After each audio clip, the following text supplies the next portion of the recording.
The revolution will be broadcast. Dobrý večer. Redakcia pre mládež vysiela It's ugly.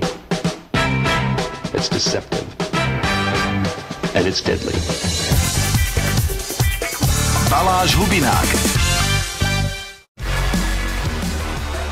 Toto je po Pendulum druhá univerzálna nahrávka roka. Univerzálna, vieš, v akom zmysle, Hubináčik? Všetko pokazí, hoci kedy? Áno. Ani rock'n'roll, ani drumáčik, ani metal, ani punk.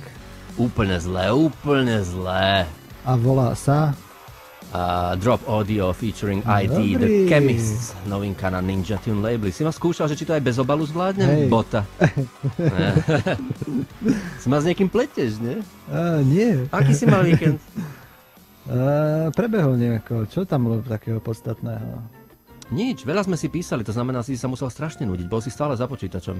Bol som, vyrábal som to, že Vanča mi dal strašne veľa úloh, tak som ich riešil a pozeral som Zlatého Slávika. A ja tiež. Áno. A však sme si počas toho sme si tuším písali. No tak ale tam bolo na to. Človeče, aby Zlatý človek Slávik. stačil. Ale dokonca, ja neviem, ako máš ty počítač, ja ho nemám v obývačke, ja ho mám v takej kutici meter krát meter, takže ja som odbiehal ešte aj.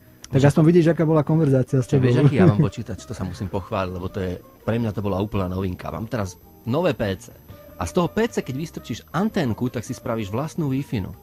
Chápeš, že mám jedného veľkého providera, to je káblom do PC alebo do modemu, ale z toho PC si svoju, čiže ja mám po celom byte vlastne svoju Wi-Fi a každý deň si ju nazvem nejako inač. Napríklad, prečerom sa volala CI5 Headquarters, také, aby to bolo jednoduché, rýchle, a samozrejme zaheslované. Potom som mal Furunkle, Trulanty, Danko, Body, Cowley, Doyle, všetko už som... Chcel som aj ulica San Francisco, ale to už bolo predsa len trošku dlhé. Máš plný život. No a to som tým chcel povedať, že tú antenku, keď vystrčím, tak pekne v postielke si môžem na notebooku ešte ležať. A oproti mne televízor a pozerám Slávika a s tebou si píšem. No tak ja nie. Krásna sobota. Sobotu to bolo? Áno, sobotu. Ja to nemám takto kvôli tomu, aby som nebol príliš pohodlný. Nikdy nie je príliš pohodlný. Toto slovné spojenie neexistuje. Pre mňa nie. Takže ja to mám za rohom a tak... No. Až vždy, keď som sa chcel nadýchnúť, tak som musel sa ísť pozrieť na Zlatého Slávika. Pristavíme sa pri Slávikovi o niečo neskôr. Teraz hlavne pozdravíme. Pozdrav. Dobrý deň. Teraz už večer. Ja sa volám Hubinák. A ja som Baláš. Ahoj.